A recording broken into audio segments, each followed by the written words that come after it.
దేవుని నామానికి స్తోత్రములు. ఈ ఉదయకాల సమయంలో మీ అందరికీ కూడా నా హృదయపూర్వకమైనటువంటి వందనాలు తెలియజేస్తున్నానండి.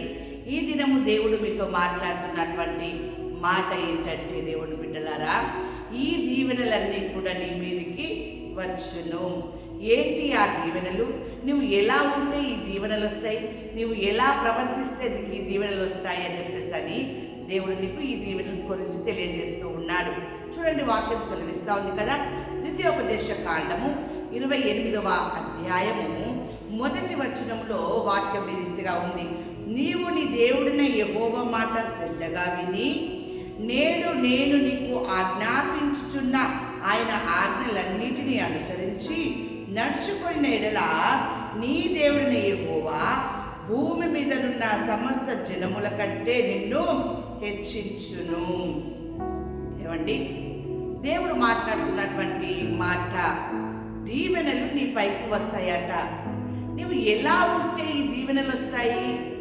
నీవు అట దేవుడిని యెహోవా మాటని శ్రద్ధగా వినాలి అంట. అలాగుననే ఆయన ఆజ్ఞాపించుచున్నటువంటి ఆయన ఆజ్ఞలన్నిటినీ బట్టి నువ్వు నడుచుకునవలెను. అలా నువ్వు నడుచుకొని ఆయన మాటల్ని నువ్వు విని వాటి ప్రకారం నువ్వు జీవించినప్పుడు, ప్రవర్తించినప్పుడు ఆయన నిన్ను హెచ్చిస్తాను అని చెప్పేసి అంటూ ఉన్నాడు. చూడండి, అక్కడ వాక్యం సెలవిస్తూ ఉంది. ఎలా ఉన్నప్పుడు? ఆయన మాటలు వినడం మట్టుకేనా? ఆయన ఆజ్ఞలను బట్టి అనుసరించడం మట్టుకేనా? చూడండి, ఇక్కడ వాక్యం సెలవిస్తూ ఉంది కదా. కీర్తనలు 37వ అధ్యాయం 34వ వచనంలో వాక్యం ఈ రీతిగా ఉంది. యెహోవా కొరకు కనిపెట్టుకొని ఉండుము. ఆయన మాటలు విని ఆయన కొరకు నీవు కనిపెట్టుకొని ఉండాలి. ఆయన మార్గమును అనుసరించుము. ఆయన మార్గాన్ని నీవు అనుసరించాలి. భూమిని స్వతంత్రించుకున్నట్లు ఆయన నిన్ను హెచ్చించును. దేవుని బిడ్డలారా, భూమిని స్వతంత్రించుకునేలాగున ఆయన నిన్ను హెచ్చింపజేస్తూ ఉంటాడంట. ఎప్పుడు అంటే ఆయన మార్గములను అనుసరించి నీవు నడుచుకున్నప్పుడు, ఆయన ఆజ్ఞల ప్రకారముగా నీవు జీవించినప్పుడు, ప్రవర్తించినప్పుడు, నిన్ను గేలిగా చూసి నిన్ను చిన్న చూపు చూసిన వారందరి ఎడల దేవుడు వారి ముందే నిన్ను హెచ్చింపజేస్తాడు. వారి ముందే నిన్ను అనేకమైన రీతులుగా దీవిస్తాడు. ఈ దీవెనలు నీకు కావాలంటే ఆయన మాటను బట్టి నువ్వు నడుచుకోవాలి. చూడండి, వాక్యం సెలవిస్తూ ఉంది కదా.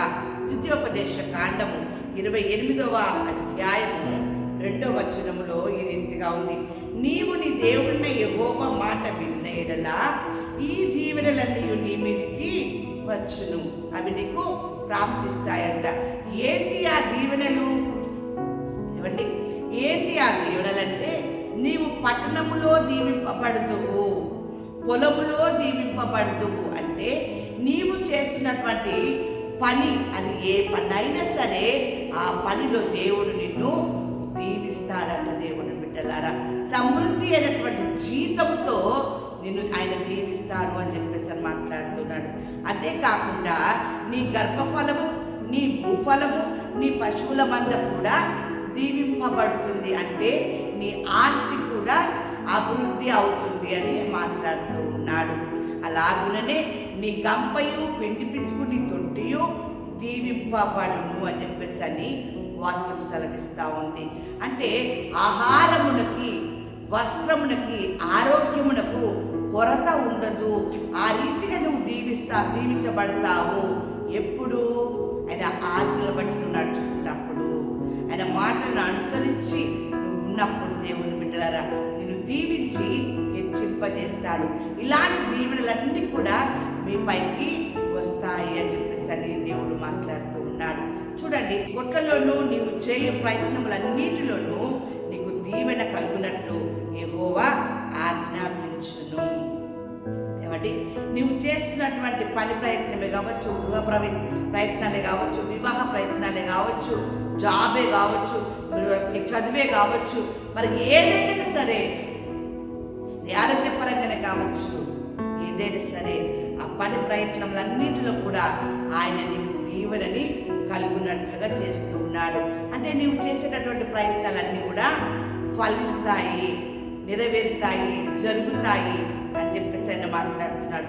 దేవుడు ఎప్పుడైతే వాటిని ఆజ్ఞాపిస్తూ ఉన్నాడో, దేవుని బిడ్డలారా, ఆయన ఇచ్చినటువంటి ఆ ఆజ్ఞలన్నింటినీ కూడా నువ్వు విని నువ్వు వాటి ప్రకారం జీవించినప్పుడు నువ్వు లోపలికి వెళ్ళినప్పుడు దీవించబడతావు, నువ్వు బయటికి వచ్చినప్పుడు కూడా దీవించబడతావు. నువ్వు పని కొరకు వెళ్ళినప్పుడు దీవించబడతావు, పని పూర్తి చేసుకున్నావు ఇంటికి వచ్చినప్పుడు కూడా నువ్వు సరైన సమృద్ధి అయిన దీవెనలతో నువ్వు దీవించబడతావు. దేవుని బిడ్డలారా, అప్పుడు నీ ఆహారం దీవించబడుతుంది, నీ ఆస్తి అభివృద్ధి అవుతుంది, నీ పనిలో కూడా నీకు జీతం సమృద్ధిగా వస్తుంది, నీకు నీ ఇంటిలో ఎలాంటి లోటు లేకుండా సమృద్ధి అయినటువంటి దీవెనలతో దేవుడు నిన్ను, నీ కుటుంబాన్ని హెచ్చింపజేసి నిండారుగా ఆయన మిమ్మల్ని దీవించునుగాక. ఆమేన్.